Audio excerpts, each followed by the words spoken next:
नमस्कार, आप देख रहे हैं ऑर्गस साप्ताहिक समाचार। उड़ीसा से लेकर राष्ट्रीय और अंतर्राष्ट्रीय सुर्खियों तक खेल और मनोरंजन की बड़ी खबरें लेकर हम हाजिर हैं। आइए शुरुआत करते हैं उड़ीसा से। राष्ट्रपति और प्रधानमंत्री का उड़ीसा दौरा। प्रधानमंत्री नरेंद्र मोदी 20 जून को रायरंगपुर और पहाड़पुर दौरे पर होंगे। वहीं विधानसभा में जाल दस्तखत का मामला सामने आया है। किराए के नियमों में बदलाव, पुरी में रथ निर्माण विवाद सुलझा। नीट परीक्षार्थियों के लिए मुफ्त बस सेवा और अनुभव वर्षा विवाद पर सुप्रीम कोर्ट की नजर भी सुर्खियों में है। भुवनेश्वर में पीठ ऑन व्हील्स कार्यक्रम की शुरुआत। संबलपुर में शीतल षष्ठी पर्व। ओटीईटी परीक्षा की तैयारियां तेज हैं तो वही राष्ट्र स्तर पर शिवसेना में बड़ा झटका देखने को मिला है। नीट से पहले टेलीग्राम पर बैन, ट्रंप ईरान शांति समझौता और कफ सिरप पर नए नियम चर्चा में हैं। अंतर्राष्ट्रीय खबरों में G7 सम्मेलन में ट्रंप मोदी मुलाकात रही खास। खेल जगत में मेसी ने नया इतिहास रचा और मनोरंजन जगत से दुखद खबर, टीवी अभिनेत्री संचिता ने आत्महत्या कर ली। यही थी सप्ताह की प्रमुख सुर्खियां। देखते हैं खबरें विस्तार से। राष्ट्रपति और प्रधानमंत्री उड़ीसा दौरे पर पहुंचे। प्रधानमंत्री नरेंद्र मोदी 20 जून को उड़ीसा के मयूरभंज जिले के रायरंगपुर और राष्ट्रपति द्रौपदी मुर्मू के पैतृक गांव पहाड़पुर पहुंचे। 19 जून को राष्ट्रपति द्रौपदी मुर्मू का उड़ीसा दौरा शुरू हुआ। प्रधानमंत्री पहले गोसाणी पीठ में पूजा अर्चना किए। इसके बाद राष्ट्रपति और प्रधानमंत्री SLS स्मारकी स्कूलों में छात्रों से मुलाकात किए। यह स्कूल राष्ट्रपति ने अपने पति और पुत्र की स्मृति में स्थापित किया है। इसके बाद प्रधानमंत्री राज्य सरकार के 2 वर्ष पूरे होने पर आयोजित समारोह में शिरकत किए। प्रधानमंत्री का ये दौरा लगभग 3 घंटे का रहा। उपवाचस्पति के नाम पर जाल दस्तखत का मामला। उड़ीसा विधानसभा के उपवाचस्पति भवानी शंकर भोई के नाम पर फर्जी दस्तखत और सरकारी डीओ पैड के दुरुपयोग का मामला सामने आया है। उपवाचस्पति के निजी सचिव निरंजन कुमार साह ने कैपिटल थाने में शिकायत दर्ज कराई है। आरोप है कि 2 सहायक अभियंता मोनालिसा बेहरा और लक्ष्मण हेम्ब्रम ने जाली दस्तावेज तैयार कर पंचायती राज विभाग में दाखिल किया ताकि बदली हासिल की जा सके। पुलिस ने FIR दर्ज कर जांच शुरू कर दी है। अधिकारियों का कहना है कि आरोपियों से पूछताछ की जाएगी और सबूत मिलने पर सख्त कार्रवाई होगी। ओडिशा में बदला किराए का नियम। ओडिशा सरकार ने ओडिशा शहरी किराए नियंत्रण अधिनियम 2026 का मसौदा जारी किया है। अब किराए पर मौखिक समझौते से नहीं बल्कि लिखित अनुबंध से ही दिया जा सकेगा। हर किराए का अनुबंध 2 महीने के भीतर किराए प्राधिकरण और स्थानीय थाना में पंजीकृत करना होगा। सरकार इसके लिए एक ऑनलाइन पोर्टल भी शुरू करेगी जहां हर अनुबंध को यूनिक ID मिलेगी। नए कानून में मकान मालिक और किराएदार दोनों के अधिकार और जिम्मेदारियां साफ की गई हैं। विवादों के त्वरित निपटारे के लिए अलग किराए न्यायालय और न्यायाधिकरण भी बनाए जाएंगे। जगन्नाथ रथ निर्माण विवाद सुलझा। पुरी में रथ खला विवाद के बाद रथ निर्माण कार्य फिर से शुरू हो गया है। बुधवार को विश्वकर्मा सेवायतों ने काम रोक दिया था, लेकिन मंदिर प्रशासन के साथ आधे घंटे की बैठक के बाद समाधान निकल आया। विवाद लकड़ी के हिस्से खेई को लेकर था। विश्वकर्मा सेवायतों का कहना था कि परंपरा के अनुसार उन्हें यह हिस्सा मिलना चाहिए। मंदिर प्रशासन ने अब खेई लेने की अनुमति दे दी है। मुख्य विश्वकर्मा ने चेतावनी दी थी कि अगर रथ तत्वावधान को हटाया गया तो रथ यात्रा में रथ नहीं चलेगा। प्रशासन ने बातचीत के बाद विवाद सुलझा लिया है और रथ निर्माण फिर से जारी है। नीट परीक्षार्थियों के लिए मुफ्त बस सेवा। 21 जून को होने वाले नीट परीक्षा के लिए उड़ीसा सरकार ने खास व्यवस्था की है। परीक्षार्थियों को एडमिट कार्ड दिखाने पर मुफ्त बस सेवा उपलब्ध कराई जाएगी। OSRTC, मुख्यमंत्री बस सेवा और आमो बस के जरिए प्रमुख रेलवे स्टेशन और बस स्टैंड से परीक्षा केंद्र तक बसें चलेंगी। परीक्षा खत्म होने के बाद भी छात्रों को मुफ्त में वापस पहुंचाया जाएगा। राज्य के 134 परीक्षा केंद्रों पर यह सुविधा मिलेगी। बसों में पानी और अन्य सुविधाएं भी रहेंगी। RTO को सोशल मीडिया और हेल्पलाइन नंबर के जरिए छात्रों तक जानकारी पहुंचाने के निर्देश दिए गए हैं। बॉलीवुड अभिनेता अनुभव वर्षा विवाद पर सुप्रीम कोर्ट की नजर। ओडिशा के चर्चित बॉलीवुड जोड़ी अनुभव महांती और वर्षा प्रियदर्शिनी फिर से सुर्खियों में हैं। सुप्रीम कोर्ट ने अनुभव महांती की याचिका पर ओडिशा सरकार को नोटिस जारी किया है। वर्षा ने घरेलू हिंसा और उत्पीड़न का आरोप लगाया था। अनुभव ने इस मामले को रद्द करने की मांग की थी। ट्रायल कोर्ट और हाई कोर्ट से राहत न मिलने के बाद उन्होंने सुप्रीम कोर्ट का दरवाजा खटखटाया। अब सुप्रीम कोर्ट ने राज्य सरकार से जवाब तलब किया है। इस मामले की अगली सुनवाई में तय होगा कि आरोपों पर आगे क्या कार्रवाई होगी। ओडिशा में पर्यटन नीति को नया दर्जा। ओडिशा सरकार ने पर्यटन नीति 2026 के तहत हेरिटेज प्रॉपर्टी प्रमोशन गाइडलाइंस जारी की है। अब राज्य के पुराने किले, महल और ऐतिहासिक भवन पर्यटन मानचित्र में शामिल होंगे। 1950 से पहले बने भवनों को हेरिटेज प्रॉपर्टी माना जाएगा। इनमें हेरिटेज होटल, म्यूजियम, रेस्टोरेंट और बैंक्वेट को भी प्रोत्साहन मिलेगा। सरकार मरम्मत और नवीनीकरण के लिए कैपिटल इन्वेस्टमेंट सब्सिडी देगी। इन प्रॉपर्टीज को पंजीकरण के लिए ऐतिहासिक दस्तावेज और प्रमाण पत्र देने होंगे। साथ ही सुरक्षा, बिजली, पानी और स्वच्छता की सुविधाएं अनिवार्य होंगी। इससे ओडिशा का पर्यटन और समृद्ध होगा। संबलपुर में संपन्न हुआ शीतल षष्ठी पर्व का प्रमुख अनुष्ठान। संबलपुर के प्रसिद्ध शीतल षष्ठी पर्व में महादेव और माता पार्वती के लौकिक विवाह की परंपरा के तहत बुधवार को पत्रपिंडी नीति संपन्न हुई। वरपिता और सप्तऋषि भव्य शोभा यात्रा निकालकर कन्या खोजने निकले। माता पार्वती के घर पहुंचकर विधि अनुसार संवाद के बाद विवाह स्थिर हुआ और शाल पत्र बीड़ा देकर पत्रपिंडी नीति पूरी की गई। नंदपड़ा, झाड़ुआपड़ा, मुदीपड़ा, ठाकुरपड़ा और बड़ा बाजार के मंदिरों में भी पत्रपिंडी नीति संपन्न हुई। इस तरह शीतल षष्ठी पर्व की परंपराएं विधिवत पूरी की गई। इसके साथ ही केंद्रीय मंत्री धर्मेंद्र प्रधान ने शीतल षष्ठी के लिए शुभकामनाएं जताई हैं। पुरी श्रीमंदिर में नकली घी का बड़ा खुलासा। बुधवार को रोजघर में सुरक्षा कर्मियों ने 30 पैकेट वनस्पति कंपनी का घी जब्त किया।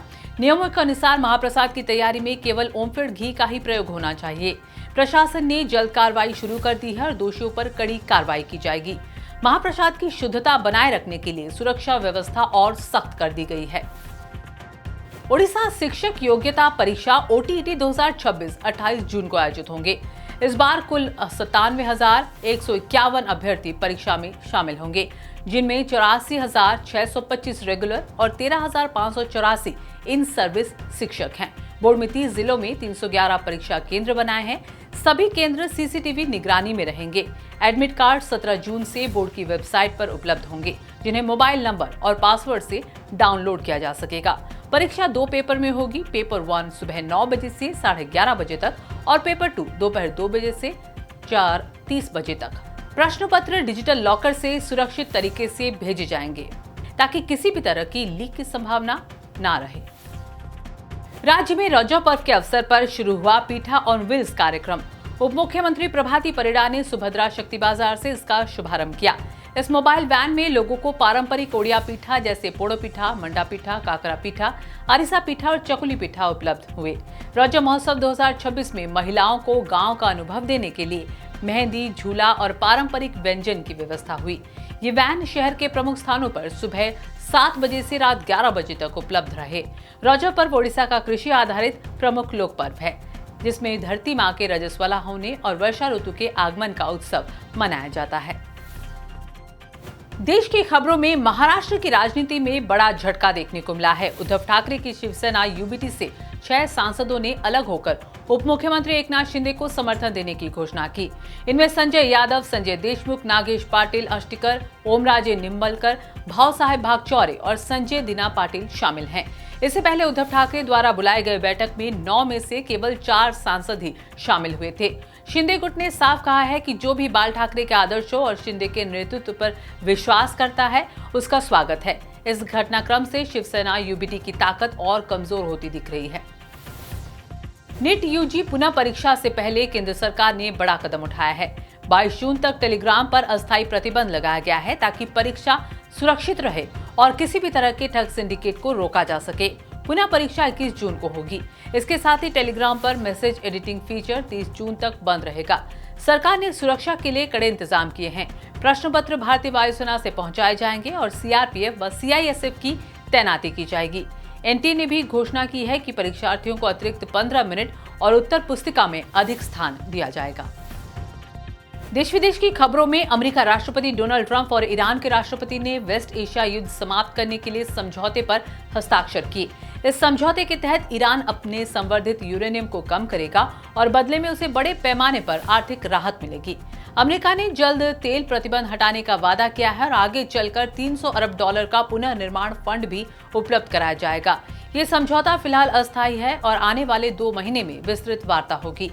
इस बीच स्टेट ऑफ हॉर्मुज को फिर से खोलने की तैयारियां हैं। हालांकि अमेरिका के भीतर इस समझौते को लेकर आलोचना भी हो रही है, जबकि ईरान और उसके सहयोगी इसे बड़ी जीत बता रहे हैं। भारत ने अमेरिका ईरान शांति समझौते का स्वागत किया है। प्रधानमंत्री मोदी ने कहा कि यह समझौता क्षेत्र में शांति, स्थिरता और व्यापार व नौवहन की स्वतंत्रता बहाल करने में मदद करेगा। और भारत आशा करता है कि आगे संवाद के माध्यम से स्थायी समाधान होगा। केंद्र सरकार ने दवा बिक्री के नियमों में बड़ा बदलाव किया है। अब बिना डॉक्टर के प्रेस्क्रिप्शन के मेडिकल स्टोर से कोई भी सिरप, चाहे वह कफ सिरप हो या कुछ और, खरीदा नहीं जा सकेगा। स्वास्थ्य मंत्रालय ने 9 जून को अधिसूचना जारी कर ड्रग्स नियम 1945 में संशोधन किया है। पहले कुछ सिरप ओवर द काउंटर दवाओं की श्रेणी में आते थे, जिन्हें बिना प्रेस्क्रिप्शन खरीदा जा सकता था। नए नियम के तहत मेडिकल स्टोर संचालकों को निर्देश दिया गया है कि वे बिना प्रेस्क्रिप्शन सिरप ना बेचे, अन्यथा कानूनी कार्रवाई होगी। सरकार का कहना है कि ये कदम दवाओं के दुरुपयोग रोकने और मरीजों की सुरक्षा सुनिश्चित करने के लिए उठाया गया है। फ्रांस में G7 सम्मेलन के दौरान अमेरिकी राष्ट्रपति डोनाल्ड ट्रंप और प्रधानमंत्री नरेंद्र मोदी की मुलाकात हुई। ट्रंप ने सोशल मीडिया पर दोनों नेताओं की तस्वीर साझा की, जिसमें भारत के लिए अमेरिकी राजदूत सर्जियो गौर भी मौजूद थे। ट्रंप ने पीएम मोदी को टफ नेगोशिएटर बताया और कहा कि बातचीत बहुत अच्छी रही। इस मुलाकात में भारतीय कंपनियों द्वारा अमेरिका में $20.5 अरब निवेश की घोषणा हुई। पीएम मोदी ने भारतीय नाविकों की सुरक्षा का मुद्दा उठाया और कहा कि स्ट्रेट ऑफ हॉर्मुज में काम कर रहे भारतीय नाविकों की सुरक्षा सर्वोच्च प्राथमिकता है। ट्रंप ने रक्षा सहयोग पर भरोसा जताते हुए कहा कि अगर भारत पर हमला हुआ तो अमेरिका मदद के लिए तैयार रहेगा। खेल जगत की खबरों में चल रहे फीफा वर्ल्ड कप में फुटबॉल के महान खिलाड़ी लियोनेल मेसी ने एक और इतिहास रच दिया है। अल्जीरिया के खिलाफ 38 साल 357 दिन की उम्र में हैट्रिक लगाकर वे सबसे उम्रदराज खिलाड़ी बने। इससे पहले यह रिकॉर्ड क्रिस्टियानो रोनाल्डो के नाम था। मेसी अब विश्व कप में गोल करने वाले सबसे युवा और सबसे उम्रदराज खिलाड़ी हैं। 2006 में 18 साल की उम्र में सर्बिया के खिलाफ पहला गोल किया था और अब 2026 में अल्जीरिया के खिलाफ हैट्रिक से उनका विश्व कप गोल आंकड़ा 16 तक पहुंच गया है, जो जर्मनी के कलोजे के बराबर है। मेसी 5 अलग अलग विश्व कप में गोल करने वाले दूसरे खिलाड़ी बने और 6 विश्व कप खेलने वाले पहले खिलाड़ी, साथ ही 200 मैच खेलने वाले तीसरे खिलाड़ी भी बने। मनोरंजन जगत की खबर में दुखद खबर है। टीवी और फिल्म अभिनेत्री संचिता उगले ने रविवार को मुंबई के नाला सोपारा स्थित अपने घर में आत्महत्या कर ली। संचिता कुमकुम भाग्य और वागले की दुनिया जैसे धारावाहिकों से लोकप्रिय हुई थी। उनकी उम्र मात्र 22 वर्ष थी। पुलिस ने बताया कि संचिता ने शाम करीब 7 बजे फांसी लगाई। मौके से कोई सुसाइड नोट नहीं मिला और पिता ने भी किसी पर आरोप नहीं लगाया है। शव को पोस्टमार्टम के लिए भेजा गया है और पुलिस ने आकस्मिक मृत्यु का मामला दर्ज कर जांच शुरू की है। संचिता फिल्मों में भी नजर आई थी और मनोज वाजपेयी के साथ भी काम किया था। मौत से कुछ घंटे पहले उन्होंने इंस्टाग्राम पर आखिरी पोस्ट साझा किया था। तो ये थी इस सप्ताह की बड़ी खबरें, उड़ीसा से लेकर देश और दुनिया तक की ताजा सुर्खियां। अगले हफ्ते फिर मिलेंगे नई खबरों के साथ। नमस्कार।